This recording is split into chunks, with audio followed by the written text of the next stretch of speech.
Hello, my name is Patrick Marchal. Since I don't have a job or a major yet, I decided to do something I still know very well, and that is soccer, specifically goalkeeping. I've done this 15 years, so all the information will be coming straight out of that knowledge. In this video, I will discuss 3 basic types of goalkeeping, which I'll explain further on as we get to each one. But before we can do that, let's discuss what us goalies call the ready position. This is what the position you want to be in whenever a shot is incoming or is about to come. You can obviously relax when the ball is further away, but once it gets close, you want to break down into this ready position. So let's break down exactly what this is. First, you'll notice that this goalie on our bottom right corner of our screen has his feet shoulder width apart, as well as his knees are slightly bent. This makes it much easier to react and make sure you can get to the ball. Also, you'll notice his hands are hanging down near his knees. That's a great option, but another good option is to have your hands up with your chest near your chest with your palms out. And this will make it easier if you think you're going to get a high ball. And then lastly, what's important to highlight is that his body weight is forward. He has his chest over his feet. That ensures that the goalie is on his toes, and this ensures quick reaction times. It allows you to get to the balls that are further away, and then it also relaxes you so that it's easier to catch balls that are straight at you. Next, the first major point is called handling. It's just a fancy word for catching the ball. If the ball is lower, which a good reference point is below your belly button, then you'll essentially scoop it into your arms. If you look at the goalie in the bottom left corner of your screen, you'll notice that he's reaching down, and what this picture doesn't show is that once the ball reaches his hands, he'll scoop it up into his chest. Another important feature about this picture is that if you notice his left leg, it's bent to prevent the ball from going through the goal to the goal if the ball goes through his hands.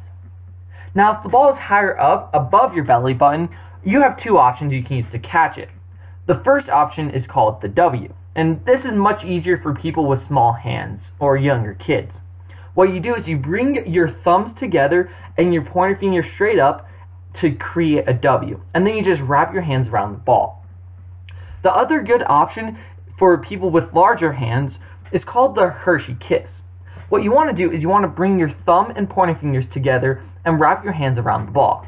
If your hands are big enough, I highly recommend you use this method because it secures the ball much better. The second important point is called diving. So when there's a ball on your side, you first want to move to the ball. If you don't have to dive, then you definitely shouldn't. However, if you absolutely have to dive, you should take a step toward the ball. This is called the power step. It generates all the power that you'll need to get to the ball. Next, you'll want to shoot your hands to the ball. You don't want to do what we call a falling tree, or basically let your arms fall with your body. Next, once you get to the ball, you want to catch it the same way with handling, and then slide through, pulling the ball with you.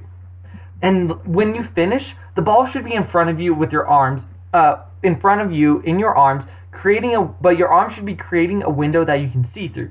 And then the top leg should be bent and lifted, and both of these are used to protect yourself. You can use your leg to stop an oncoming attacker, and your arms stop a kicker from kicking your head. And then the last major point I'll discuss involve high balls and crosses. So first, you want to adjust to the ball. You want to move your feet so you can get as close to the ball as possible. You don't just want to straight up jump and hope you get to it. And then when you're jumping, you want to drive your outer leg up for multiple reasons. First, if you look into this bottom right corner, it protects yourself. You can see this goalie has his knee up, and that the attacker is stopping himself so he doesn't run into that knee. Next, it turns your body toward the ball, which makes it easier to catch. And then lastly, it creates more momentum so you can reach the ball higher. And you want to get higher because you want to catch the ball at the highest point. You don't want to risk the attacker heading the ball into the goal. And then when landing, you want to keep the ball high above your head until the opponents have passed, so you don't bring it down on their head. And now these are the works cited for the pictures. As I mentioned, all the information comes straight from around 15 years of experience. If you're really interested in goalkeeping, I highly recommend looking up more in-depth videos online or going to your nearest soccer team.